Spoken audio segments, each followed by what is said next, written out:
In episode 1, I presented various reasons as to why a deeper investigation into the ancestry of Emperor Vespasian has taken place.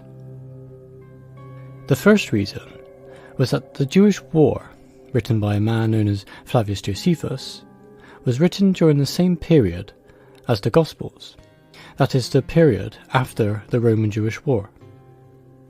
The second reason concerned the plethora of parallels and correlations which combined total over 60 between the Gospels and Josephus's Jewish Antiquities and Jewish War. The third reason concerns the genealogy of Josephus, which has caused much trouble for scholars, mainly because what Josephus writes about his supposed ancestry does not make sense when examining the family tree of Herod the Great, of which Josephus claims descent. Even Canadian historian Steve Mason, regarded as an authority on Josephus, has had trouble deciphering his genealogy. The fourth reason is that when investigating sources detailing the Herodian and Flavian families, in an attempt to unravel Josephus's genealogy, suspicious similarities emerge between Vespasian's maternal grandfather, Vespasius Pollio, and one of Herod the Great's grandsons, Herod Pollio, such as dates and ages and other connections that link to what has been investigated. Herod Pollio is linked to a king of Armenia called Tigranes VI, whose wife is named as Galli or Galli. Galli, of which can be Galla, meaning the same as Pollio, which means cock, chicken or rooster.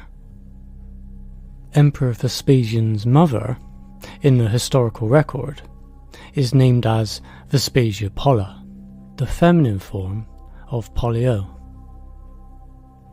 In part 1, we appeared to have identified a son and daughter for both Vespasius Pollio, Emperor Vespasian's maternal grandfather, and Herod Pollio, grandson of Herod the Great, all of which were active within elite circles in the same period. If Vespasius Pollio was Herod Pollio, then some blanks in the historical data can be filled in. For example, it would provide details about the children of Vespasius Pollio and give the names of his wife or wives, as in the historical record the names of any wives of Vespasius Pollio are not given. It would also show his brother to have been King Agrippa I, which would explain why both King Agrippa II and Emperor Vespasian, apparently born in 9 CE according to Suetonius, would have a physical family resemblance, as seen on the royal coinage. This would be because if Vespasius Pollio was Herod Pollio, then Emperor Vespasian and King Agrippa II would share the same common ancestry, which would be their descent from King Herod the Great, as King Agrippa II was the son of King Agrippa I, brother of Herod Pollio.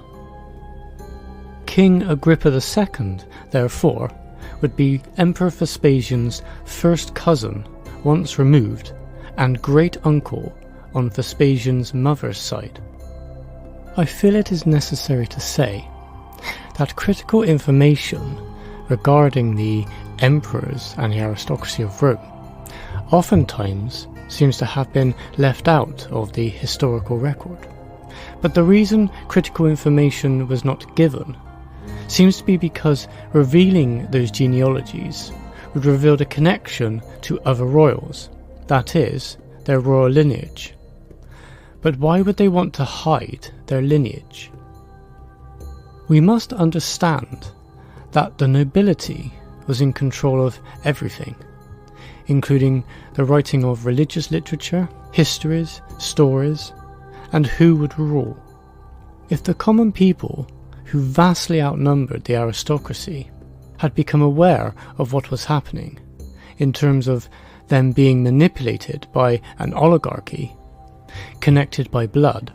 Royalty would have been killed and their whole system overturned for a mass revolution, which was the precise situation happening in Judea.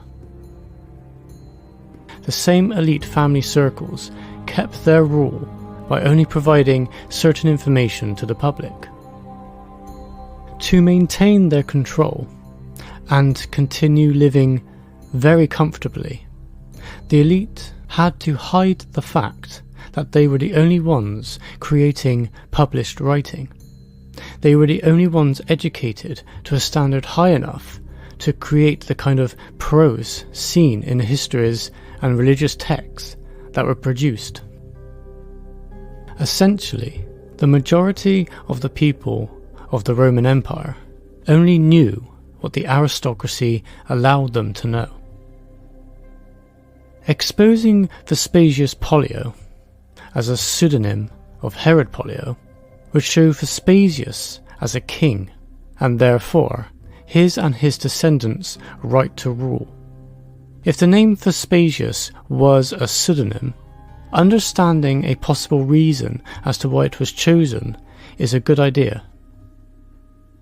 Regarding pseudonyms, Scottish-American classicist Gilbert Hyatt remarked in Juvenal the Satirist, page 291, that it is suggested, therefore, that some of the names in Juvenal's topical references are cover names only, which have merely a metrical correspondence, and perhaps also a faint similarity in sound, to the name of the real person known to Juvenal and his audience. And in the introduction to the epistles of Pliny the Younger, we read, it has been suggested that in his choice of pseudonyms, Juvenal satirizes some of Pliny's correspondence. It is known that ancient royals used titles as part of names. For example, Ptolemy Soter, a title bestowed upon many monarchs, is a Greek form of the Egyptian god title Ta Mes Soter, meaning son of God the Saviour, Mes meaning son of, and Soter meaning Saviour. In the Acts of the Apostles, 12:20 in the New Testament, we read, "Was and Herod in bitter hostility with the Tyrians and Sidonians, but with one accord they came to him, and having gained Blastus, who was over the bedchamber of the king, sought peace, because was nourished their country by the kings." Acts is stating here that the people of these cities asked the king for peace, because they received food supplies from his country. Therefore, Acts is informing us of relations between King Herod Pollio of Chalcis and the population of Tyre and Sidon, two Lebanese cities. Chalcis was situated under Mount Libanus, modern Mount Lebanon, and two types of coins for him were found mainly in the Lebanon area. Commentators on the New Testament have identified the Herod being spoken of in Acts 12:20 as being Agrippa I, brother of Herod Pollio. However, we are in the dark as to why these cities would be in conflict with Agrippa, enough to ask for peace. When analysing what is presented in Acts and comparing the information given in Antiquities, in which Josephus appears to conflate Herod Chalcis with others, it appears a mistake has been made. The events described in Acts 11:27 to 12:23 are as follows.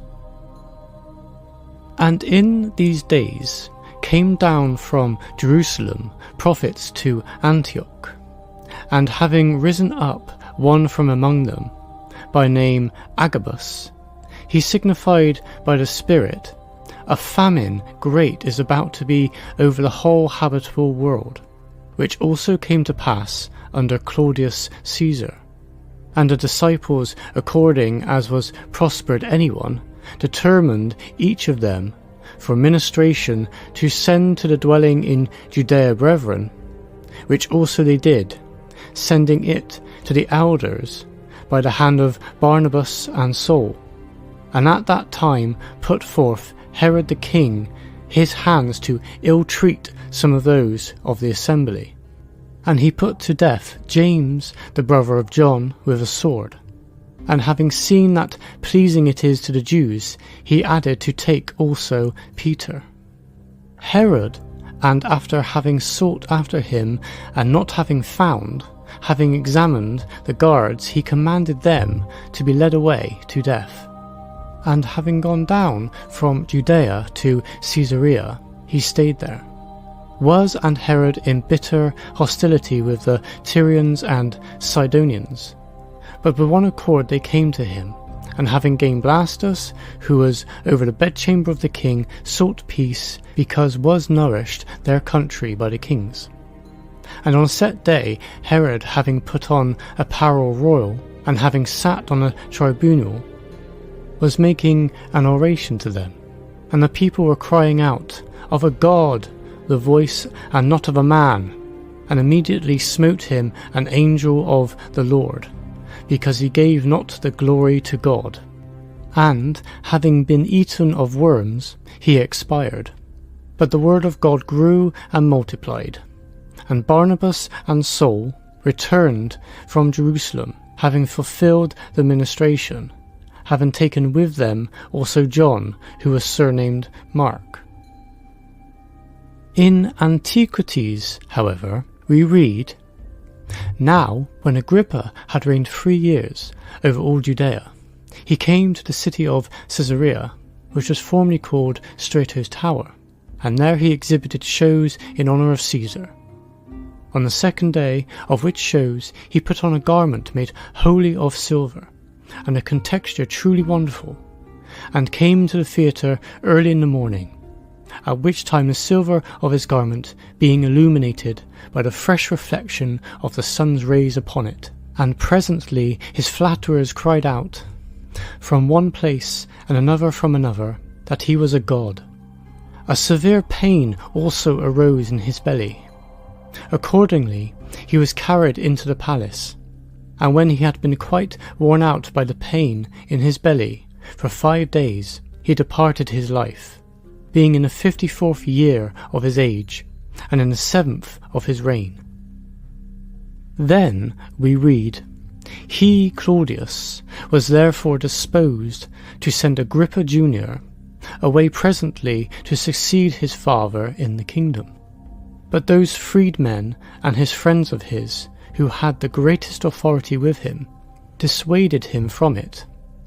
Accordingly, he sent Cuspius Fadus to be procurator of Judea and the entire kingdom."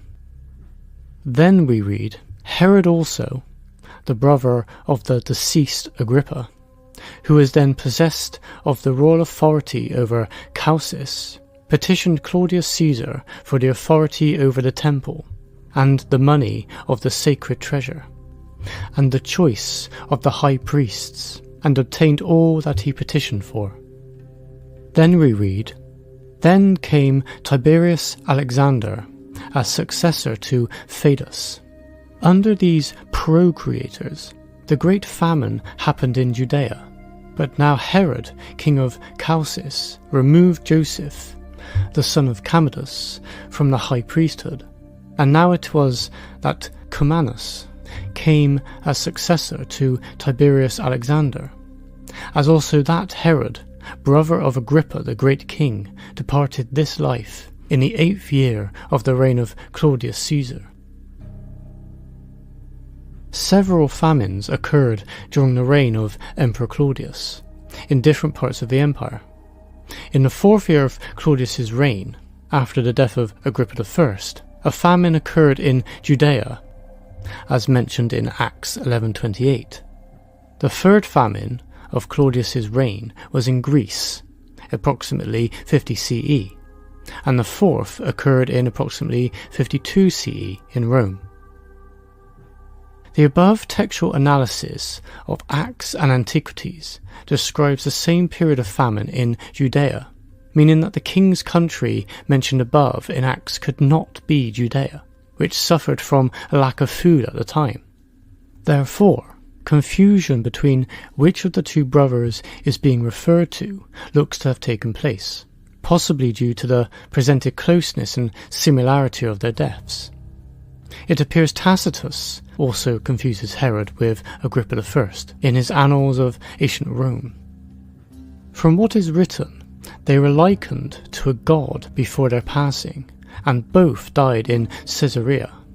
However, Herod Chalcis fell ill when receiving delegation from Tyre and Sidon. Agrippa felt pain whilst watching shows in the theatre. Further, Josephus does not call Agrippa I Herod, but he does name Herod Antipas either Herod or Antipas, for example, in his Jewish Antiquities. And Acts calls Agrippa Jr. Agrippa.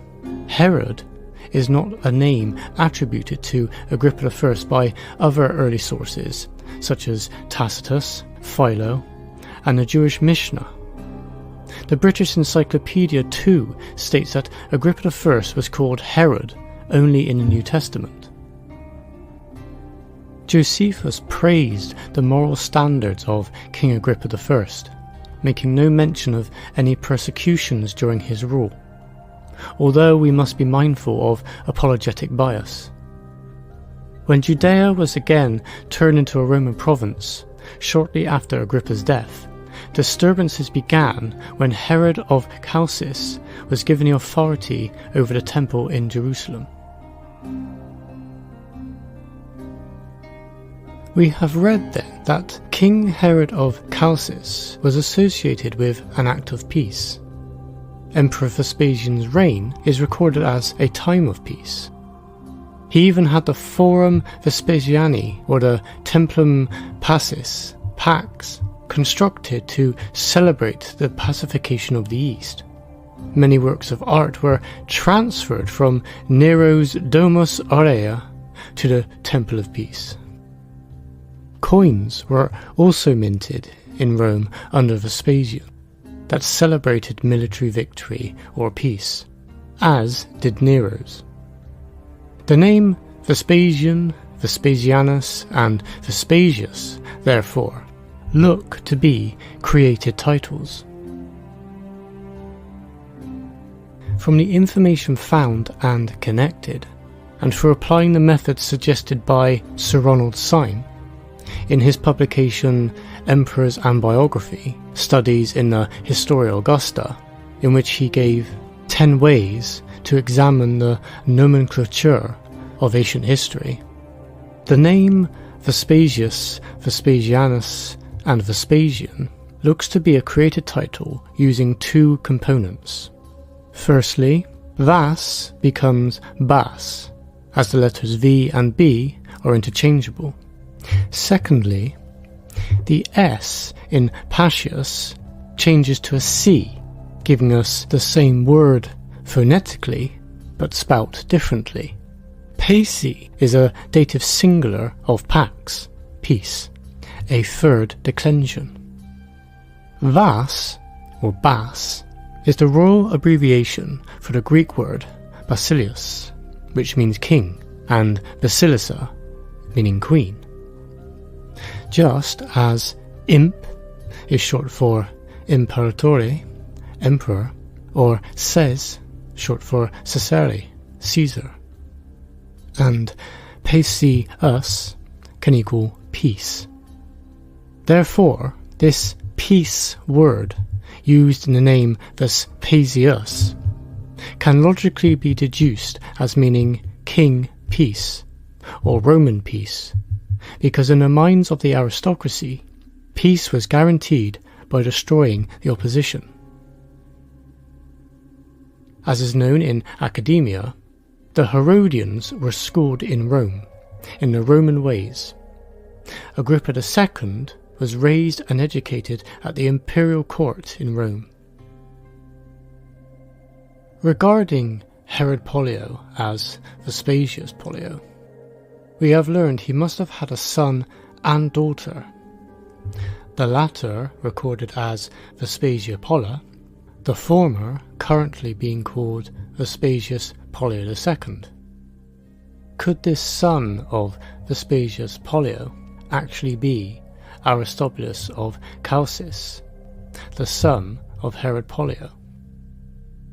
Vespasia Polla, or Opgalai, Julia Polla, Julia of Chalcis, Julia being her name through adoption by Julia Berenice possibly, as a result of Vespasius Pollio's or Herod Pollio's marriage to Queen Julia Berenice, married a man called Titus Flavius Sabinus I, a tax gatherer in Asia and a banker among the Helvetii.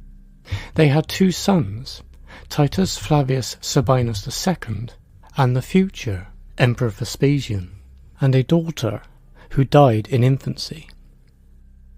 The marriage of Vespasia to Sabinus I must have been before her marriage to Tigranes as Opgalai, and, based on the data gathered, she must be the daughter of Herod Pollio and Mariamne IV, who was born possibly just before or just after the beginning of what is classed as the Christian era, if her mother Olympias was born in 22 BCE.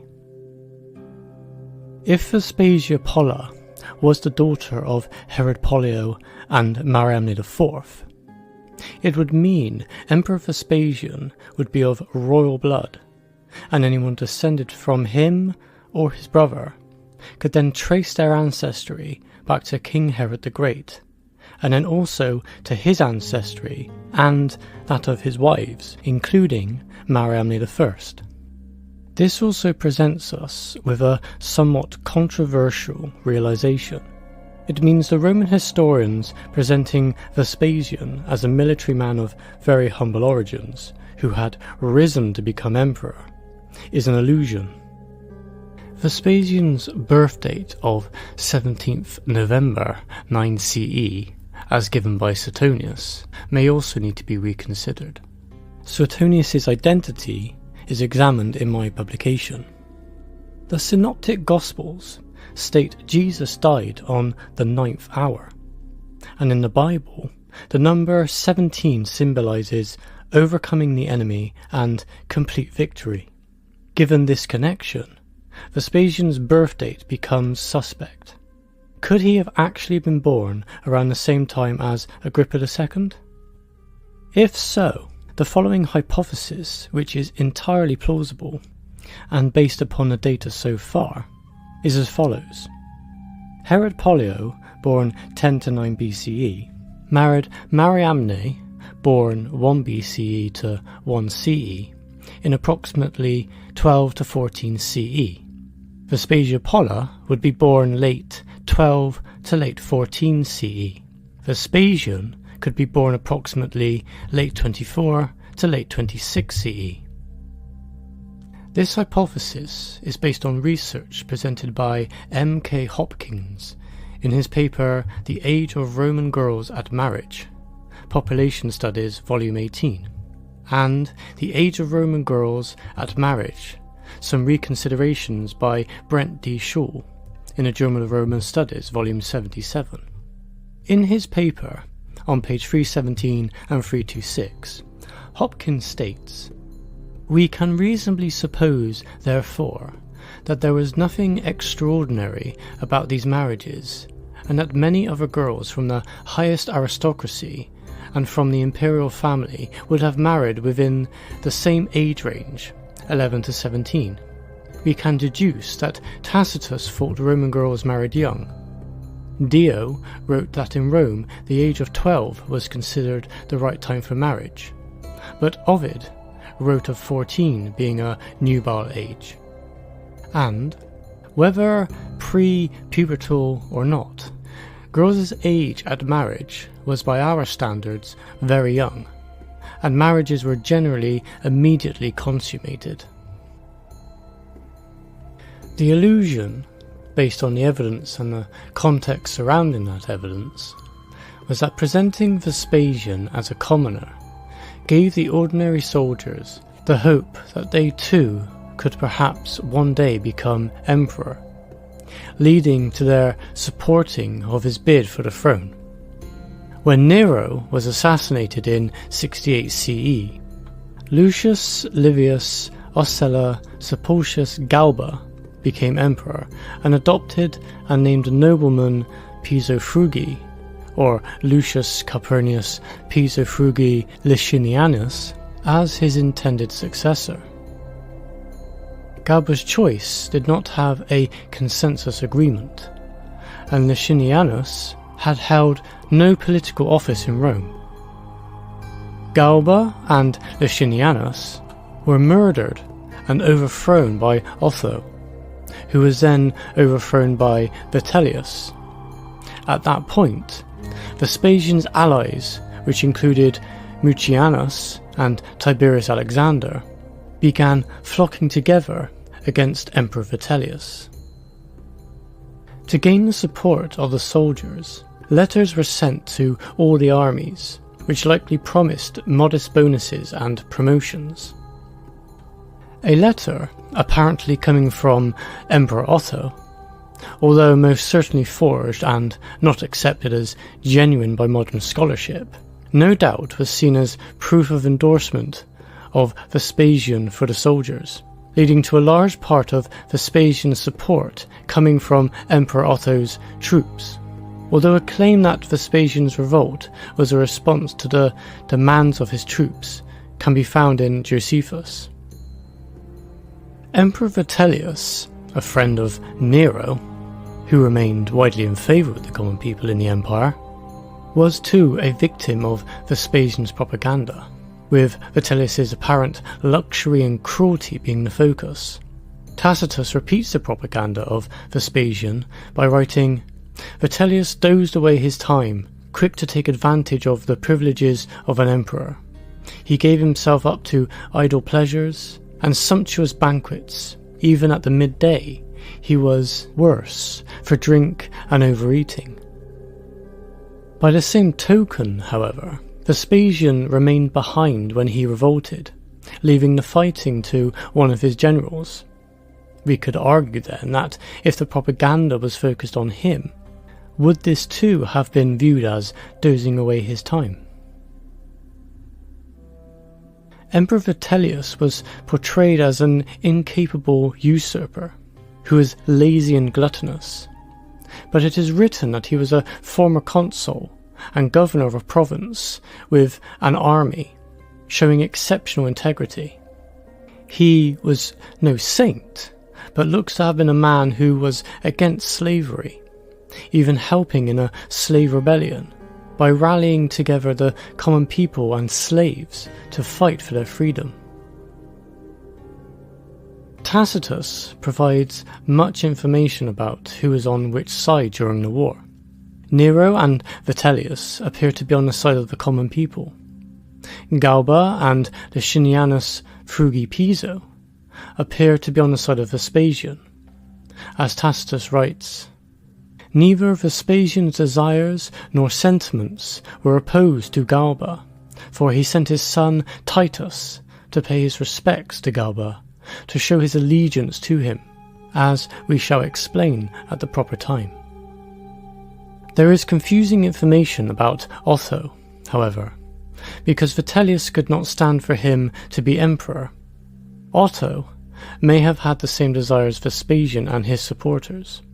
In regards to Galba, the legions under Lucius Virginius Rufus, a Roman commander of Germania Superior during the late 1st century, showed their preference for him to become emperor over Galba.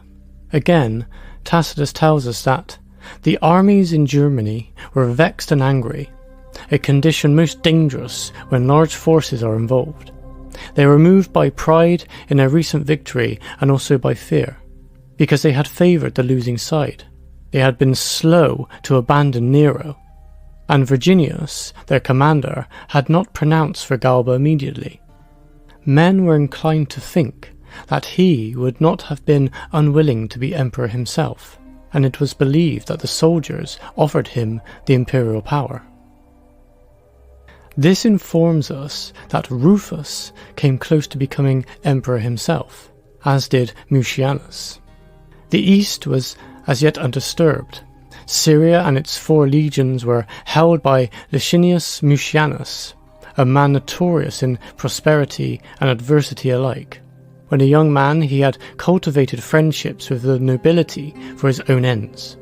Later, when his wealth was exhausted, his position insecure, and he also suspected that Claudius was angry with him, he withdrew to retirement in Asia, and was as near to exile then as afterwards he was to the throne. But Tacitus goes on to say about Mucianus that he was a man who found it easier to bestow the imperial power than to hold it himself.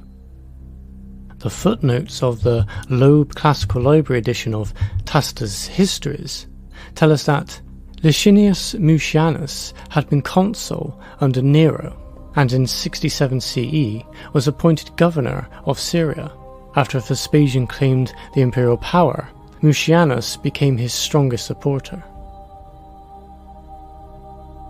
In conclusion, based on the data, we have to ask ourselves whether Vespasian was really of peasant stock, because the data disagrees.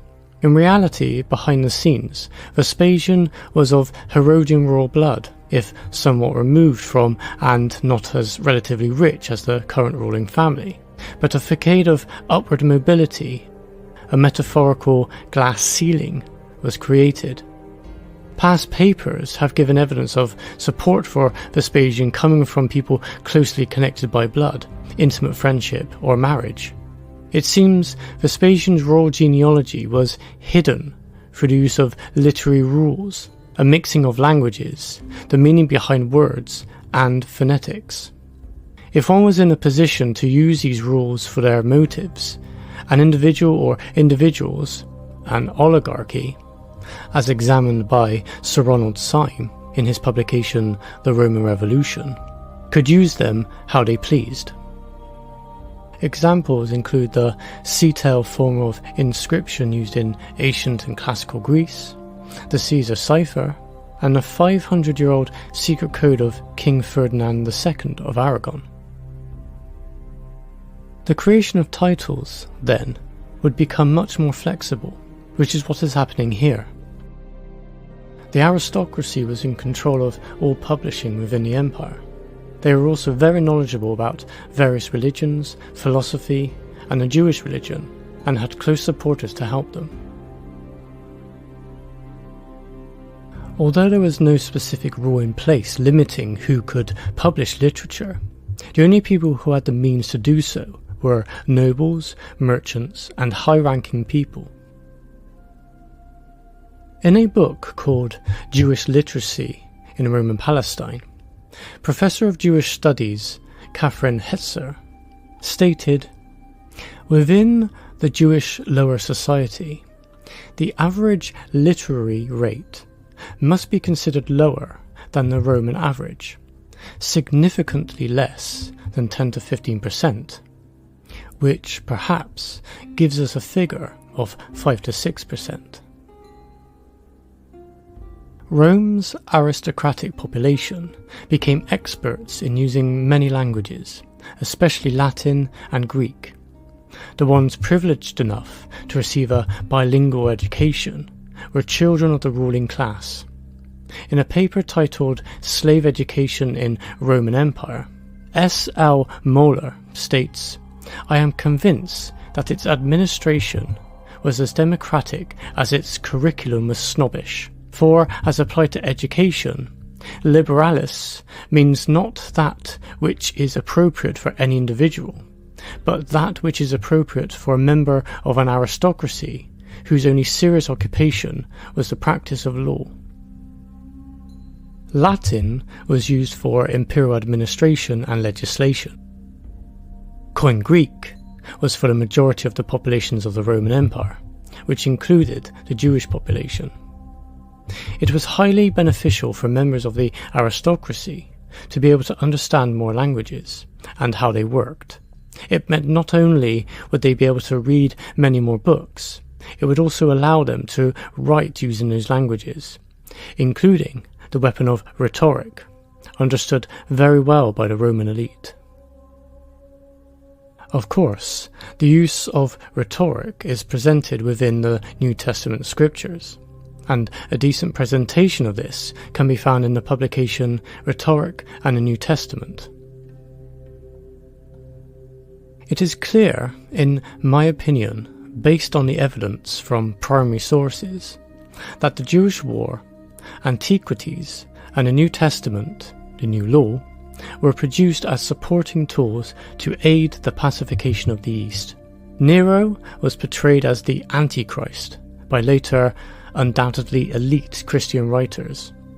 Suetonius paints him as the beast in his 12 Caesars, and, as Dr. Shushma Malik argues in her book The Nero Antichrist, Founding and Fashioning a Paradigm, scholars have read Nero into the texts. Vespasian's portrayal and promotion as a commoner was necessary, not only for himself, but also his immediate family, and his other close relations. If we argue that the ancient historians presenting him as having humble origins did so because royals of a higher level possibly considered those royals of a lower level as being peasant-like, then the description of his origins from a royal point of view could be considered accurate. But at the same time, the description is very misleading to everyone else, especially when we consider Vespasian was a patron of many future historians. He approved those histories written during his rule, making certain that biases against him were not published. Works were even destroyed.